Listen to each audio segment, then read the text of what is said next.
Assalamualaikum. Selamat datang di channel Cerita Novika 2. Semoga hari ini teman-teman dalam keadaan sehat walafiat dan senantiasa diberikan kebahagiaan sepanjang hari.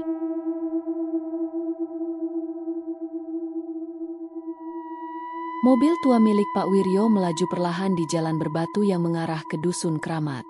Pepohonan besar menjulang di kedua sisi jalan. Bayangannya menari-nari di bawah cahaya sore yang meredup. Bu Murti duduk diam di kursi penumpang. Sesekali melirik keluar jendela dengan raut wajah yang sulit ditebak.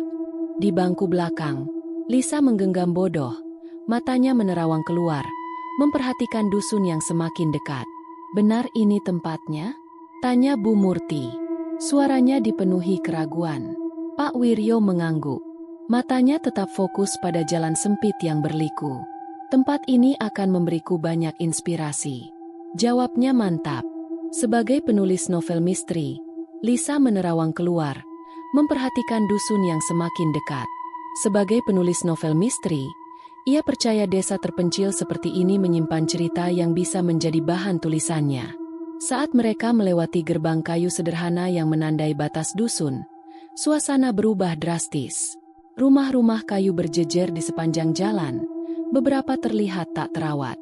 Beberapa penduduk desa yang tengah beraktivitas langsung menghentikan apa yang mereka lakukan dan memperhatikan mobil mereka dengan ekspresi tak ramah. Seakan kehadiran keluarga itu adalah sesuatu yang tidak diharapkan.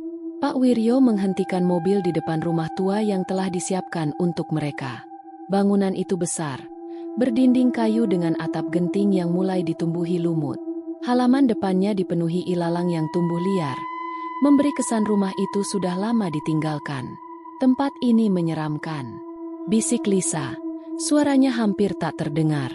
Bu Murti mengusap kepala anaknya dengan lembut. Seorang pria tua mendekat. Tongkat kayunya menghantam tanah setiap kali ia melangkah. Wajahnya penuh keriput. Matanya tajam menatap Pak Wiryo. "Kalian keluarga yang akan menempati rumah ini?" tanyanya tanpa basa-basi. Pak Wiryo mengangguk. Pria tua itu menghela nafas. "Saya Pak Jaya, kepala dusun. Sebaiknya kalian berhati-hati di sini. Jangan keluar malam.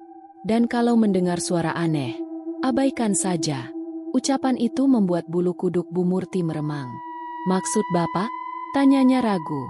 Pak Jaya hanya menggeleng. "Kalian akan mengerti nanti." Tanpa berkata lagi, pria tua itu berbalik dan berjalan menjauh, meninggalkan keluarga itu dengan pertanyaan yang menggantung di udara. Pak Wiryo berusaha mengabaikan perasaan tidak nyaman yang mulai merayapi dirinya. Ia membuka pintu rumah dan mengajak keluarganya masuk. Aroma kayu tua bercampur debu langsung menyergap penciuman mereka. Di sudut ruangan, sebuah cermin besar berdiri dengan bingkai kayu yang diukir dengan motif rumit. Entah kenapa, Lisa merasa ada sesuatu di balik pantulan cermin itu, sesuatu yang memperhatikannya. Malam pertama mereka di Dusun Kramat baru saja dimulai. Di dalam rumah barunya, Pak Wiryo sibuk merapikan buku-buku di rak kayu yang berdebu, sementara Bu Murti menata dapur agar lebih nyaman. Lisa duduk di lantai ruang tamu, menggambar sesuatu di kertas. Tangannya bergerak pelan, menggambar sosok tinggi yang samar, berdiri di depan rumah. Saat itulah angin bertiup dari celah jendela yang belum tertutup rapat. Suara gemerisik terdengar, seperti ada seseorang yang berbisik di telinganya. Lisa menoleh cepat, tapi hanya mendapati ruangan kosong. Ia menggenggam pensil lebih herat. "Ibu, aku dengar suara aneh," ujarnya pelan. Bu Murti menghentikan pekerjaannya dan menoleh ke arah putrinya. Sementara itu, di luar rumah, Pak Wiryo keluar untuk menghirup udara segar. Beberapa penduduk desa masih berkumpul di depan rumah masing-masing, berbicara dengan suara lirih. Begitu melihatnya, mereka langsung menghentikan percakapan dan hanya menatapnya dalam diam.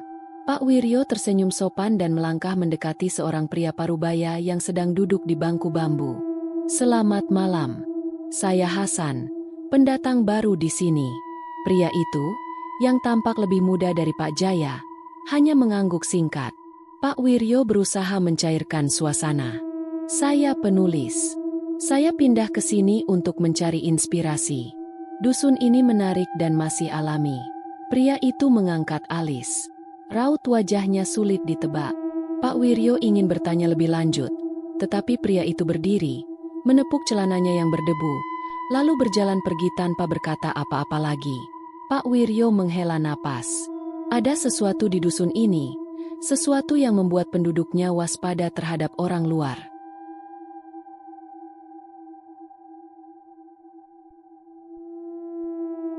Dari kejauhan, seorang perempuan tua mengintip dari balik jendela rumahnya. Wajahnya dipenuhi keriput. Sorot matanya mencerminkan ketakutan. Bibirnya bergerak perlahan, seakan membisikkan sesuatu yang hanya bisa didengar oleh dirinya sendiri. Di dalam kamar, Lisa meringkuk di balik selimut. Tubuhnya gelisah. Jemarinya mencengkram erat boneka yang selalu menemani tidurnya. Dalam tidurnya, ia berdiri di tengah hutan yang gelap. Pepohonan menjulang tinggi. Ranting-rantingnya melingkar seperti tangan yang ingin merenggutnya. Suara gemerisik terdengar dari antara dedaunan. Diikuti bisikan yang memanggil namanya. Ia menoleh ke segala arah. Dari kegelapan, sosok tinggi dengan wajah kabur berdiri tak jauh darinya. Tubuhnya bergetar seolah menahan amarah yang tak terbendung. Ketika ia melihat ke bawah, sesuatu seperti tangan kurus dan pucat mencuat dari dalam tanah mencengkram pergelangan kakinya. Ia mencoba menarik kakinya, tetapi semakin kuat ia berusaha, semakin dalam ia terseret. Lalu, jeritan panjang menggema di kegelapan. Lisa terbangun dengan napas tersengal. Ia memeluk bonekanya erat-erat. Matanya melirik ke sudut kamar. Dalam remang-remang cahaya lampu minyak, cermin besar yang ada di ruang tamu memantulkan sesuatu yang aneh. Bayangan hitam berdiri di belakangnya. Tubuhnya samar di balik pantulan kaca. Lisa menutup matanya erat-erat, berharap ketika membukanya, bayangan itu menghilang. Tapi sebelum ia sempat memastikan, suara ketukan terdengar dari arah jendela kamar. Ia menatap jendela dengan napas tertahan. Di balik kaca, samar-samar terlihat sosok yang tadi ada dalam mimpinya. Keesokan paginya, Lisa duduk diam di meja makan. Matanya terlihat sayu. Sisa mimpi buruk masih membekas dalam pikirannya. Bu Murti memperhatikan anaknya dengan cemas. "Kamu tidak apa-apa, Nak?" tanyanya sambil mengelus rambut Lisa. Lisa menggeleng pelan. "Aku mimpi buruk lagi." Pak Wiryo yang sedang menyeruput kopi menoleh. Lisa menunduk. Ia ragu menceritakan semuanya. Tetapi gambaran sosok yang mengawasinya dari balik jendela masih begitu jelas di kepalanya. Sebelum ia sempat menjawab, terdengar suara ribut dari luar. Pak Wiryo bangkit dan membuka pintu. Beberapa penduduk desa berkumpul di tanah lapang. Wajah mereka dipenuhi kegelisahan. Di tengah kerumunan, Pak Jaya berdiri dengan ekspresi muram. "Ada apa, Pak?" tanya Pak Wiryo. Mendekat, Pak Jaya menghela nafas berat. "Salah satu warga hilang tadi malam. Pak Sudir, tukang kayu." Pak Wiryo mengernyit. "Hilang? Bagaimana bisa?" Seorang wanita parubaya di antara kerumunan menjawab dengan suara gemetar. "Tadi pagi istrinya menemukan tempat tidur Pak Sudir kosong. Pintu rumah terbuka, tapi jejak kakinya berhenti di halaman belakang. Seolah dia lenyap begitu saja." Bisikan-bisikan cemas terdengar di antara warga. Pak Wiryo memperhatikan wajah mereka. Ketakutan yang terpancar bukan ketakutan biasa. Seakan kejadian ini bukan pertama kali terjadi. Pak Jaya menoleh ke warga. "Semua tetap di rumah setelah matahari terbenam. Jangan keluar, apapun yang terjadi." Setelah memberikan peringatan itu, ia berbalik dan melangkah pergi. Para penduduk bubar dengan wajah muram, hanya meninggalkan udara mencekam di sekitar. Pak Wiryo kembali ke rumah dengan pikirannya penuh pertanyaan. Ini bukan sekadar kasus orang hilang biasa. Ada sesuatu yang sedang mengintai dusun ini. Sesuatu yang membuat penduduknya hidup dalam ketakutan. Saat itu, Lisa yang berdiri di ambang pintu berbisik pelan nyaris tak terdengar. "Aku melihatnya. Sosok itu ada di luar jendela kamarku tadi malam." Malam kembali menyelimuti dusun Keramat. Angin berhembus lebih dingin dari biasanya, membawa bisikan samar yang nyaris tidak terdengar. Di dalam rumah, Pak Wiryo duduk di ruang tamu dengan secari kertas di tangannya. Tulisan-tulisan kecil memenuhi halaman itu. Catatan tentang penduduk yang menghilang. Cerita yang ia kumpulkan dari bisikan warga dan gambaran samar dari cerita rakyat yang mulai ia hubungkan. Di sudut ruangan, Lisa duduk dengan tatapan kosong. Ia belum sepenuhnya pulih dari kejadian semalam. Bu Murti berkali-kali menenangkannya. Tapi Lisa masih merasa ada sesuatu yang mengawasinya. "Pak, kita tidak bisa terus di sini. Ini bukan tempat yang aman," ujar Bu Murti dengan nada cemas. Pak Wiryo menatap istrinya. "Aku perlu tahu lebih banyak. Ini bukan sekadar desa terpencil. Ada sejarah yang mereka sembunyikan." Saat itu, suara ketukan terdengar dari pintu. Pak Wiryo segera bangkit dan membukanya. Di depan rumah, seorang lelaki berdiri dengan raut wajah penuh kegelisahan. Ia adalah Pak Rahmat, salah satu penduduk yang selama ini diam dan menghindari percakapan dengan orang luar. "Pak Wiryo, saya harus bicara," ujarnya dengan suara pelan. Pak Wiryo memberi isyarat agar lelaki itu masuk. Setelah memastikan pintu tertutup rapat, Pak Rahmat mendekat dan berbisik. "Pak Sudir bukan yang pertama. Banyak yang sudah hilang sebelumnya. Setiap beberapa tahun, satu persatu warga menghilang tanpa jejak." Pak Wiryo menajamkan pendengarannya. "Dulu, ada sebuah ritual di desa ini. Ritual untuk menenangkan sesuatu yang hidup di hutan." Pak Wiryo merasakan bulu kuduknya berdiri. Pak Rahmat menghela napas panjang. "Saya tidak bisa menjelaskan semuanya di sini. Tapi jika Bapak ingin tahu lebih banyak, pergilah ke hutan di belakang dusun. Ada bekas tempat pemujaan lama di sana. Tapi hati-hati, banyak yang pergi ke sana tidak pernah kembali." Setelah mengatakan itu, Pak Rahmat buru-buru pergi, seolah takut terlihat oleh orang lain. Pak Wiryo menatap punggung lelaki itu menghilang di balik gelapnya malam. Kini, ia tahu kemana harus mencari jawaban. Di luar, angin berhembus lebih kencang, membawa suara yang terdengar seperti gumaman dari sesuatu yang tidak terlihat. Lisa terbangun di tengah malam. Kamar terasa lebih dingin dari biasanya, dan suara gemerisik terdengar dari arah jendela. Ia menatap keluar dengan mata mengantuk, tetapi tak melihat apapun selain pekatnya malam. Namun, saat ia menoleh ke cermin di sudut kamar, bayangan lain muncul di dalam pantulan. Seorang anak perempuan berdiri di belakangnya. Rambut panjangnya menutupi sebagian wajah. Bajunya lusuh dan berdebu. Lisa terperanjat. Jantungnya berdegup kencang. Ia membalikan badan, tetapi tidak menemukan siapapun. Saat kembali menatap cermin, gadis itu masih ada di sana. Kini lebih dekat. Wajahnya perlahan terlihat. Bibir pucat itu bergerak tanpa suara, tetapi Lisa bisa merasakan bisikannya langsung di kepalanya. "Kau harus pergi, atau mereka akan mengambilmu juga." Seketika, cermin bergetar dan muncul retakan kecil di permukaannya. Angin dingin berhembus di dalam kamar, membuat tirai berkelebat liar. Lisa menutup matanya erat-erat. Tubuhnya gemetar. Di luar kamar, Pak Wiryo terjaga oleh suara-suara aneh. Ia segera beranjak dan menuju kamar Lisa. Saat membuka pintu, ia mendapati putrinya duduk di tempat tidur. Wajahnya pucat. Pak Wiryo menghampiri, menggenggam bahu anaknya. "Ayah, dia ada di sini. Dia bilang aku harus pergi sebelum mereka mengambilku." Pak Wiryo menatap Lisa dengan serius. Ia tahu putrinya tidak berbohong. Mimpi buruk yang dialami Lisa bukan sekadar bunga tidur, tetapi bagian dari sesuatu yang lebih besar. Sesuatu yang berakar pada masa lalu dusun keramat. Pikirannya teringat pada cerita Pak Rahmat tentang ritual kuno dan hutan di belakang dusun. Jika Lisa menjadi bagian dari semua ini, maka ia harus mencari tahu alasannya sebelum semuanya terlambat. Di luar rumah, kabut perlahan merayap masuk ke pekarangan, menyelimuti tanah dengan keheningan yang mencekam. Dari kejauhan, suara nyanyian lirik terdengar di antara pepohonan. Pagi masih diselimuti kabut tebal saat Pak Wiryo melangkah keluar rumah. Pikirannya dipenuhi pertanyaan yang belum terjawab tentang Lisa, sosok misterius dalam cermin, dan kisah ritual yang mulai terkuak sedikit demi sedikit. Ia tahu ada sesuatu yang disembunyikan penduduk desa, sesuatu yang berkaitan dengan hilangnya orang-orang di dusun ini. Langkahnya membawanya ke rumah Pak Jaya.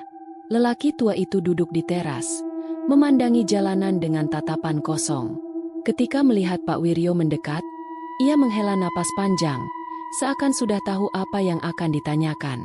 "Pak Jaya," ujar Pak Wiryo dengan suara hati-hati. "Saya ingin tahu tentang ritual yang dulu dilakukan di desa ini."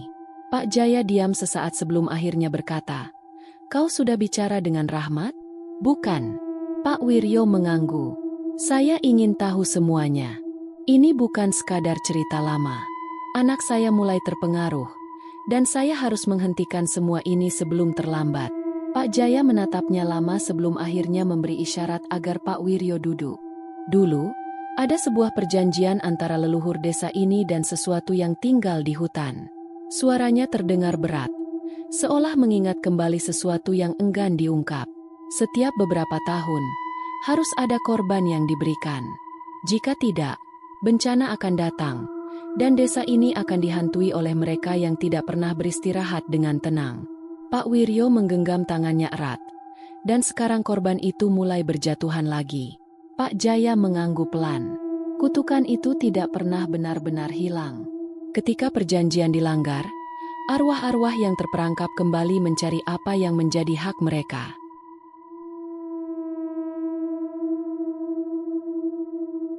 Pak Wiryo mengingat cerita Lisa tentang anak perempuan dalam cermin. Ada seorang gadis. Dia muncul di kamar Lisa, memperingatkannya untuk pergi. Mata Pak Jaya menyipit. "Kalau dia yang muncul, itu berarti anakmu memiliki hubungan dengan mereka."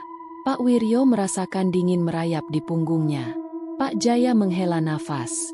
"Bisa jadi, darah anakmu adalah bagian dari sejarah kelam itu. Jika benar, mereka tidak akan membiarkannya pergi begitu saja." Suasana mendadak terasa lebih berat. Pak Wiryo kini mengerti bahwa ini bukan sekadar kutukan biasa. Ini adalah balas dendam yang telah terpendam selama puluhan tahun. Dari kejauhan, suara lonceng tua di balai desa berdentang. Tanda bahwa seseorang kembali menghilang. Jeritan seorang perempuan pecah di tengah desa. Pak Wiryo segera berlari menuju sumber suara, diikuti oleh Pak Jaya. Di depan sebuah rumah kecil, sekelompok warga berdiri dengan wajah pucat. Di antara mereka, seorang wanita menangis histeris. "Suamiku, dia tidak ada di tempat tidur." Pintu rumah terbuka lebar, sama seperti Pak Sudir. Tangisnya. Pak Wiryo memperhatikan keadaan sekitar. Udara terasa lebih berat, seperti ada sesuatu yang mengintai dari balik kabut yang semakin menebal. Ia menyadari bahwa ini bukan kebetulan. Sesuatu benar-benar sedang mengambil penduduk desa, dan Lisa bisa menjadi target berikutnya. Tanpa membuang waktu, ia kembali ke rumah dan menemukan Bu Murti sedang menenangkan Lisa yang tampak ketakutan. "Ayah, mereka memanggilku lagi." Suara Lisa bergetar. "Aku bisa mendengar mereka di luar." Pak Wiryo mengusap kepala anaknya. Ia tidak bisa menunggu lebih lama. "Kita harus pergi ke tempat itu." Bu Murti terkejut. "Itu berbahaya. Tapi kita tidak punya pilihan. Jika ini semua berhubungan dengan Lisa, kita harus menghentikannya sebelum terlambat." Setelah meyakinkan istrinya, mereka bersiap. Pak Jaya dan beberapa penduduk yang masih berani membantu ikut bersama mereka menuju hutan di belakang dusun. Kabut semakin tebal saat mereka melangkah masuk. Suara dedaunan yang bergesekan terdengar seperti bisikan, menciptakan suasana yang mencekam. Tak butuh waktu lama sebelum mereka menemukan sesuatu. Sebuah altar batu yang ditutupi lumut, dikelilingi oleh bekas ukiran kuno. Di tanah, ada tanda-tanda ritual yang pernah dilakukan. Pak Wiryo mendekat, memperhatikan lebih jelas. Ada bekas noda merah kecoklatan di atas batu, seakan sesuatu pernah dikorbankan di sana. Tiba-tiba, angin bertiup kencang, dan suara rintihan terdengar dari balik pepohonan. Bayangan-bayangan mulai bermunculan, bergerak di antara kabut. Lisa mencengkeram tangan ibunya erat-erat. "Mereka ada di sini." Pak Jaya mengumamkan doa, sementara warga yang ikut serta mulai mundur ketakutan. Salah satu dari mereka berteriak saat sosok tinggi muncul dari kabut. Makhluk berwajah kabur dengan mata kosong menatap lurus ke arah mereka. Pak Wiryo tahu, inilah saatnya. Mereka harus menghadapi apapun yang menghantui dusun ini sebelum nyawa berikutnya diambil. Angin bertiup semakin kencang, membuat ranting-ranting pohon berderak seperti suara tulang yang patah. Bayangan-bayangan yang mengepung mereka kini lebih jelas. Sosok-sosok kurus dengan wajah mengerikan, mata kosong, dan mulut yang bergerak tanpa suara. Lisa menahan tangisnya. Tubuhnya bergetar di samping Bu Murti. Pak Wiryo berdiri di depan mereka, mencoba melindungi keluarganya dari kehadiran makhluk-makhluk yang semakin mendekat. Pak Jaya berlutut di tanah. Suaranya gemetar saat berdoa. Kutukan ini hanya bisa dihentikan dengan pengorbanan. Pak Wiryo menoleh cepat. Pak Jaya menatapnya dengan wajah penuh kesedihan. Seseorang harus menyerahkan dirinya. Dengan sukarlah, bukan sebagai tumbal, tapi sebagai penebus kesalahan masa lalu. Bu Murti langsung menarik Lisa ke pelukannya. Kami tidak akan membiarkan mereka mengambil anak kami. Salah satu sosok mengerikan itu melangkah maju. Dari celah di antara rambut panjang yang kusut, terdengar suara berbisi.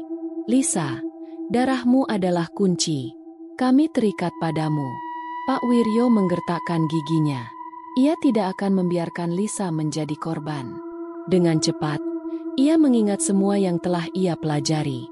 Kutukan ini berasal dari ritual masa lalu, di mana nyawa seseorang harus diberikan untuk menenangkan makhluk-makhluk ini. Tapi jika itu yang mereka inginkan, maka ia harus mencari cara lain. Lalu, ia menyadari sesuatu. Apa yang kalian inginkan bukan tubuh, tapi keadilan, bukan. Bayangan-bayangan itu terdiam. Pak Wiryo melangkah maju, menatap mereka dengan penuh keberanian. Kalian dibunuh dengan kejam di tempat ini. Arwah kalian terperangkap karena pengkhianatan. Ia menunjuk altar batu yang berlumut. Kalian ingin dunia tahu kebenaran. Kalian ingin kejahatan ini diakui. Sosok di depan mereka bergeming, lalu mulai bergetar. Dari mulutnya yang menganga, terdengar suara memilukan, seakan menangisi sesuatu yang telah lama terkubur. Pak Jaya berdiri dengan gemetar. Itu dia, Pak Wiryo. Mereka hanya ingin pengakuan. Pak Wiryo meraih pisau kecil yang ia bawa dan tanpa ragu. Ia menggores telapak tangannya. Darah menetes ke tanah di depan altar. Aku bersumpah. Suaranya mantap. Aku akan menulis kisah ini. Aku akan memastikan dunia tahu tentang nasib kalian. Angin yang tadinya menggila tiba-tiba berhenti. Sosok-sosok itu menunduk, lalu perlahan memudar ke dalam kabut. Lisa menarik nafas lega saat suara-suara mengerikan itu akhirnya menghilang. Pak Wiryo memandang tangannya yang berdarah. Tidak ada nyawa yang harus dikorbankan malam ini. Yang dibutuhkan hanyalah sebuah kebenaran yang selama ini dikubur dalam-dalam. Matahari pertama setelah malam penuh teror menyinari dusun keramat. Kabut yang selama ini menggantung tebal perlahan menipis. Seakan terbawa pergi oleh angin. Keheningan yang sebelumnya mencekam kini berubah menjadi kelegaan yang masih menyisakan ketakutan di wajah penduduk. Pak Wiryo, Bu Murti, dan Lisa berjalan perlahan melewati jalan setapak menuju rumah mereka. Langkah mereka terasa berat, bukan karena kelelahan, tetapi karena apa yang telah mereka alami meninggalkan luka yang sulit dihapus. Pak Jaya berdiri di depan rumahnya, menatap mereka dengan ekspresi yang sulit diartikan. Mereka akhirnya pergi, gumamnya pelan, tapi luka yang mereka tinggalkan tidak akan mudah sembuh. Pak Wiryo mengangguk. Saya akan menepati janji saya. Dunia harus tahu apa yang terjadi di sini. Pak Jaya menarik napas panjang. Itu yang terbaik. Jika kebenaran terungkap, arwah mereka akan benar-benar tenang. Beberapa warga mulai keluar dari rumah mereka. Wajah-wajah yang sebelumnya dipenuhi ketakutan kini tampak lebih tenang. Meskipun masih menyisakan trauma. Mereka sadar bahwa apa yang terjadi di dusun ini bukan sekadar cerita lama yang bisa diabaikan. Lisa menggenggam tangan ibunya erat. Ia masih bisa merasakan bayangan-bayangan itu dalam ingatannya. Tetapi tidak lagi merasakan ketakutan yang sama. Pak Wiryo menatap rumah mereka yang tampak tua dan sunyi. Kita tidak bisa tinggal di sini lagi. Bu Murti tidak menjawab. Tapi genggamannya pada tangan Lisa semakin erat. Keputusan itu sudah jelas. Dusun Keramat bukan lagi tempat bagi mereka. Hari berikutnya, keluarga Pak Wiryo meninggalkan dusun dengan mobil tua mereka. Jalan setapak yang membawa mereka masuk ke desa itu kini mereka lewati sekali lagi. Kali ini untuk terakhir kalinya. Saat mobil melewati batas dusun, Lisa menoleh ke belakang untuk melihat sekali lagi. Di kejauhan, di antara pepohonan yang masih diselimuti sisa kabut, seorang anak perempuan berdiri diam. Rambut panjangnya menutupi sebagian wajah. Gaunnya lusuh, tetapi matanya tidak lagi penuh dendam. Dia tersenyum tipis, lalu perlahan menghilang bersama angin. Kutukan telah dipatahkan. Tapi Dusun Keramat akan selalu menyimpan kisah kelam yang tidak akan pernah benar-benar hilang dari ingatan mereka yang pernah mengalaminya. Kisah misteri Dusun Keramat bukan sekadar cerita tentang kutukan atau arwah gentayangan. Ini adalah kisah tentang kebenaran yang terlalu lama disembunyikan, tentang keadilan yang tertunda, dan tentang bagaimana masa lalu yang kelam selalu memiliki cara untuk kembali menghantui. Keluarga Pak Hasan mungkin telah pergi, tetapi mereka membawa bekas luka yang tak akan pernah benar-benar sembuh. Dusun Keramat tetap berdiri, sunyi dan misterius, dengan sejarah yang kini telah terungkap, meskipun tidak semua orang siap untuk mendengarnya. Dan di suatu tempat, di antara pepohonan yang membisikkan rahasia, bayangan-bayangan yang pernah mengintai kini telah menghilang. Atau mungkin, mereka hanya menunggu, sehingga seseorang kembali mengusir ketenangan yang telah mereka peroleh.